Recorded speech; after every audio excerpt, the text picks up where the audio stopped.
મિત્રો તમારા માટે ખૂબ સરસ એવા હિસ્ટ્રી વિષયના ઇતિહાસ માટે હિસ્ટ્રી ટોપ 30 MCQ તમારે આગળ રજૂ કરવાનો છું। તો મિત્રો તમે આ ચેનલમાં જો નવા હોય તો ચેનલને સબસ્ક્રાઈબ કરજો અને લાઈક કોમેન્ટ અને શેર જરૂર કરજો, જેથી કરીને તમારા મિત્રોને કામ આવે આવા વિડીયો। અને જે માટે હિસ્ટ્રીના ખૂબ મોસ્ટ IMP એવા MCQ છે વિદ્યાર્થી મિત્રો 30 જો તમારા મનમાં એવું થતું હોય કે આ 30 MCQ જો હું આ 30 MCQ સાચા કરીને બતાવું તો વિદ્યાર્થી મિત્રો જોડે જોડે તમારે પણ ટેસ્ટ આપતા રહેવાની છે, જેથી કરીને તમારું પણ નોલેજ વધતું રહે। તો વિદ્યાર્થી મિત્રો શરૂઆત કરીશું આપણે પ્રશ્નની, ટાઈમ નહીં બગાડીશું। તો મિત્રો આપણો પહેલો પ્રશ્ન છે કે નવજાગૃતિને અંગ્રેજીમાં ખાલી જગ્યા કહેવામાં આવે છે। તો નવજાગૃતિને અંગ્રેજીમાં ખાલી જગ્યા શું કહેવામાં આવે છે? રેનેસા કહેવામાં આવે છે। ઓપ્શન એ છે રેનેસા કહેવામાં આવે છે। વાત કરીશું નેક્સ્ટ પ્રશ્નની। તો મિત્રો કોન્સ્ટેન્ટિનોપલ પર આક્રમણ કર્યું, ખાલી જગ્યા કોન્સ્ટેન્ટિનોપલ પર આક્રમણ કર્યું, કોણ કર્યું? તો વિદ્યાર્થી મિત્રો તો છે આપણો જવાબ છે તુર્કોએ। કોને કર્યું હતું? તુર્કોએ। તો નેક્સ્ટ પ્રશ્નની વાત કરીશું મિત્રો, લેટિન ગદ્યનો પિતા કોને કહેવામાં આવે છે? તો મિત્રો લેટિન ગદ્યનો પિતા કોને કહેવામાં આવે છે? બોકેશિયો। કોણ છે? છે બોકેશિયો છે। વાત કરીશું નેક્સ્ટ પ્રશ્ન। તો મિત્રો બંદૂકનો દારૂ કોણે શોધ્યો હતો? ખાલી જગ્યા છે વિદ્યાર્થી મિત્રો, કોણે શોધ્યો હતો? બેકન। ઓપ્શન એ આપણો જવાબ રહેશે છે વાત કરીશું નેક્સ્ટ પ્રશ્ન। તો મિત્રો કોન્સ્ટેન્ટિનોપલનું પતન ક્યારે થયું હતું? મિત્રો જોડે જોડે તમારે પણ ટેસ્ટ આપવાની છે, દરેક પ્રશ્નમાં તમને 2 થી 3 સેકન્ડનો ટાઈમ મળી રહેશે। તો મિત્રો કોન્સ્ટેન્ટિનોપલનું પતન ક્યારે થયું? ક્યારે થયું હતું મિત્રો? 1453માં છે આપણો જવાબ, 1453માં થયું હતું। વાત કરીએ આગળ નેક્સ્ટ પ્રશ્નની। તો મિત્રો કાગળ અને છાપકામની શોધ કયા દેશમાં થઈ હતી? કયા દેશમાં થઈ હતી મિત્રો? કાગળ અને છાપકામની શોધ ચીનમાં થઈ હતી। આપણો જવાબ રહેશે ચીનમાં થઈ હતી। હવે આગળ વાત કરીશું નેક્સ્ટ પ્રશ્ન। તો વેદોની બીજા કયા નામથી ઓળખવામાં આવે છે? કયા નામથી ઓળખવામાં આવે છે? તો આપણો જવાબ રહેશે સંહિતા નામે ઓળખવામાં આવે છે। વાત કરીશું આગળ નેક્સ્ટ પ્રશ્ન। તો વિદ્યાર્થી મિત્રો અર્થશાસ્ત્રની રચના કોણે કરી? અર્થશાસ્ત્રની રચના કોણે કરી છે? કોણે કરી છે મિત્રો? તો અર્થશાસ્ત્રની રચના કૌટિલ્ય કરી છે। ઓપ્શન ડ આપણો જવાબ છે કૌટિલ્ય કરી છે, કૌટિલ્ય। વાત કરીશું આગળ નેક્સ્ટ પ્રશ્ન। તો મિત્રો ઇતિહાસના પિતા કોને કહેવામાં આવે છે? ઇતિહાસના પિતા કોને કહેવામાં આવે છે મિત્રો? હેરોડોટસને કહેવામાં આવે છે મિત્રો। કોને? હેરોડોટસ। આપણો જવાબ છે ડ છે। વાત કરીશું આગળ નેક્સ્ટ પ્રશ્ન છે મિત્રો લોથલ ક્યાં આવેલું છે? મિત્રો તમને ખબર છે લોથલ ક્યાં આવેલું છે? ગુજરાતમાં આવેલું છે। ક્યાં આવેલું છે? ગુજરાતમાં। આપણો જવાબ રહેશે મિત્રો। તમને 2 થી 3 સેકન્ડનો ટાઈમ એટલા માટે આપું છું કે તમે જેથી કરીને જે પ્રશ્ન છે એનો જવાબ આપી શકો। હવે વાત કરીશું નેક્સ્ટ પ્રશ્ન। તો ટેલિફોનની શોધ કોણે કરી હતી મિત્રો? ટેલિફોનની શોધ કોણે કરી હતી? આપણો જવાબ રહેશે ગ્રેહામ બેલે કરી હતી। ક છે મિત્રો, ક છે। વાત કરીશું નેક્સ્ટ પ્રશ્ન। તો મિત્રો સૌથી જૂનો વેદ કયો છે? મિત્રો સૌથી જૂનો વેદ કયો છે?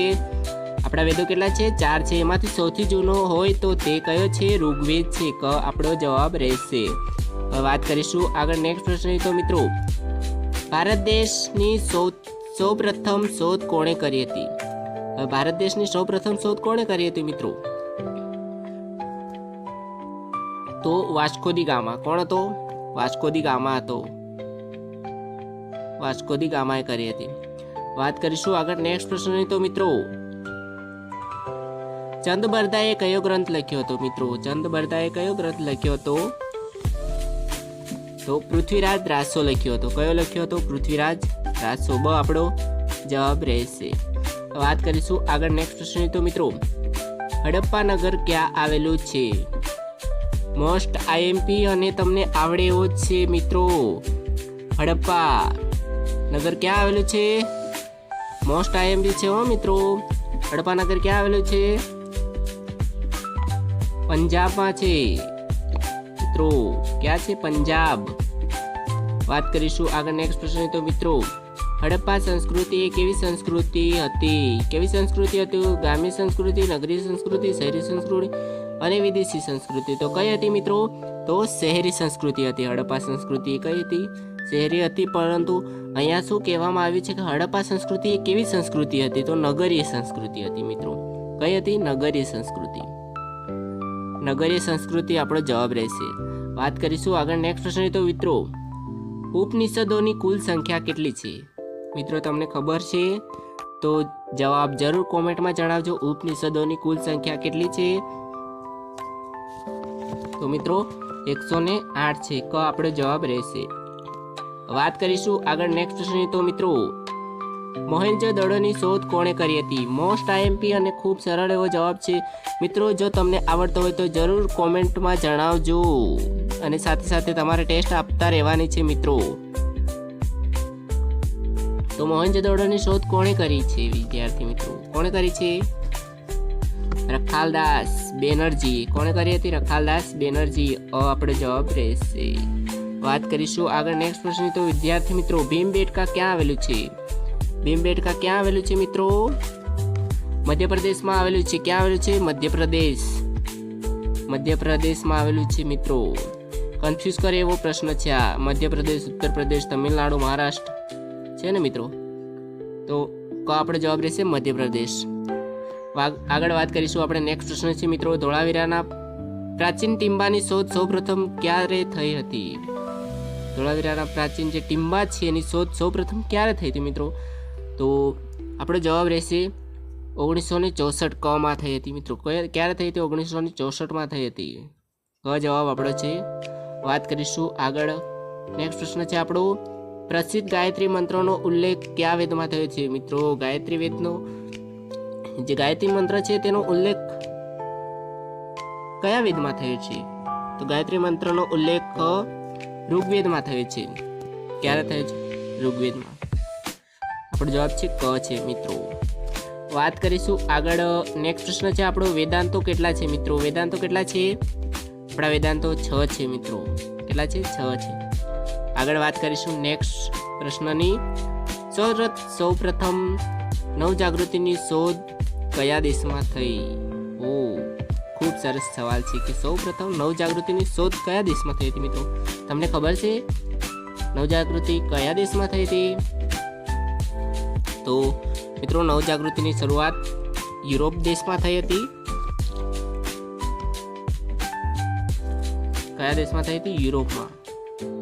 જ્યારે કોન્સ્ટેન્ટિનોપલનું પતન થયું હતું 1453માં, જ્યારે તુર્કો દ્વારા તેમને બંધ કરી દેવામાં આવ્યું હતું, ત્યારે યુરોપના જે દેશો છે એમને વેપાર કરવા માટે જળમાર્ગ શોધવાની જરૂર પડી. ત્યારે આ યુરોપ દેશે નવજાગૃતિની શોધ કરી હતી મિત્રો. આગળ વાત કરીશું નેક્સ્ટ પ્રશ્ન. તો કેપ ઓફ ગુડ હોપની શોધ કોણે કરી? ખૂબ સરસ જવાબ છે મિત્રો. સવાલ એ ખૂબ સરસ છે અને જવાબ એ ખૂબ સરસ છે. તો મિત્રો કેપ ઓફ ગુડ હોપની શોધ કોણે કરી છે? ઓહો, કોણે કરી હતી? બાર્થોલોમ્યુ ડાયજે. જવાબ આવડે એવો નથી મિત્રો, પણ પ્રયત્ન કરવાનો છે આપણે. બાર્થોલોમ્યુ ડાયજે યાદ રાખવાનું છે મિત્રો. અવનવી પરીક્ષાઓ હોય છે, ખૂબ સરસ આવા પ્રશ્નો હોય છે તે જે આપણા મગજમાં ફિટ થઈ જાય એટલે ફળ લઈને આવડી જવું જોઈએ આપણે કે બાર્થોલોમ્યુ ડાયજે કોણે શોધ કરી હતી કેપ ઓફ ગુડની? તો બાર્થોલોમ્યુ ડાયજે. વાત કરીશું આગળ નેક્સ્ટ પ્રશ્ન છે મિત્રો કે નવજાગૃતિની શરૂઆત કઈ સદીમાં થઈ હતી? જે નવજાગૃતિ થઈ તે કઈ સદીમાં શરૂઆત એમની થઈ હતી મિત્રો? નવજાગૃતિની શરૂઆત કઈ સદીમાં થઈ હતી? તો 13મી અને 14મી સદીમાં થઈ હતી મિત્રો. નવજાગૃતિની શરૂઆત કઈ સદીમાં? 13મી અને 14મી આપણે જવાબ રહેશે. વાત કરીશું આગળ. નેક્સ્ટ પ્રશ્ન છે આપણો મિત્રો, તો હડપ્પા કઈ નદીના કિનારે આવેલું છે? ઓહો, સરસ સવાલ છે. અને જો મિત્રો આપણે જો શીખવું જ હોય ને અને આવા પ્રશ્નો નવા નવા આપણે શીખતા રહીશું તો આપણું જનરલ નોલેજ પણ સાથે સાથે આપણે વધતું જશે અને કોઈ પણ પરીક્ષામાં આપણને મુશ્કેલી ન પડે વિદ્યાર્થી મિત્રો. તો હડપ્પા કઈ નદી કિનારે આવેલું છે? તો હડપ્પા એ રાવી નદી કિનારે આવેલું છે. કઈ નદી કિનારે આવેલું છે? રાવી. આપણે જવાબ છે રાવી નદી. વાત કરીશું આગળ. નેક્સ્ટ પ્રશ્ન છે વિદ્યાર્થી મિત્રો, મહાભારત કોણે લખ્યું? તો વિદ્યાર્થી મિત્રો મહાભારત કોણે લખ્યું હતું? વેદ વ્યાસે. છે આપણો જવાબ છે વેદ વ્યાસ. કોણે લખ્યું હતું? વેદ વ્યાસે લખ્યું હતું. વાત કરીશું આગળ. નેક્સ્ટ પ્રશ્ન છે મિત્રો, અર્થશાસ્ત્રની રચના કોણે કરી? મિત્રો અર્થશાસ્ત્રની રચના કોણે કરી? તો અર્થશાસ્ત્રની રચના કૌટિલ્ય કરી. કોણે કરી? કૌટિલ્ય કરી હતી મિત્રો. વાત કરીશું આગળ. નેક્સ્ટ પ્રશ્ન છે મિત્રો,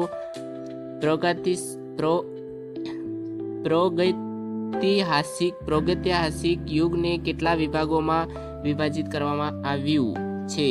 કેટલા વિભાગોમાં છે? 3 વિભાગોમાં વિભાજિત કરવામાં આવ્યું છે મિત્રો. કેટલા વિભાગોમાં છે? 3 વિભાગોમાં. આપણો જવાબ રહેશે. પ્રાગૈતિહાસિક યુગને કેટલા વિભાગોમાં વિભાજિત કરવામાં આવ્યું છે? તો 3 વિભાગોમાં વહેંચવામાં આવ્યું છે. વાત કરીશું. નેક્સ્ટ પ્રશ્ન છે અને લાસ્ટ પ્રશ્ન છે આપણો કે માટીના વાસણ બનાવવાની શરૂઆત કયા યુગમાં થઈ છે વિદ્યાર્થી મિત્રો? તો મધ્ય પાષાણ યુગમાં. જ્યારે માટીના વાસણો કયા યુગમાં બનાવવામાં આવે છે? મધ્ય પાષાણ યુગમાં. આશા કરું છું કે વિદ્યાર્થી મિત્રો જો તમને આ વિડીયો ગમ્યો હોય તો લાઈક, શેર અને સબસ્ક્રાઈબ જરૂર કરજો અને તમારા નવા મિત્રોને જરૂર શેર કરજો, જેથી કરીને તમારા મિત્રને પણ આવું જનરલ નોલેજના થોડા પ્રશ્નો યાદ રહે. Thank you.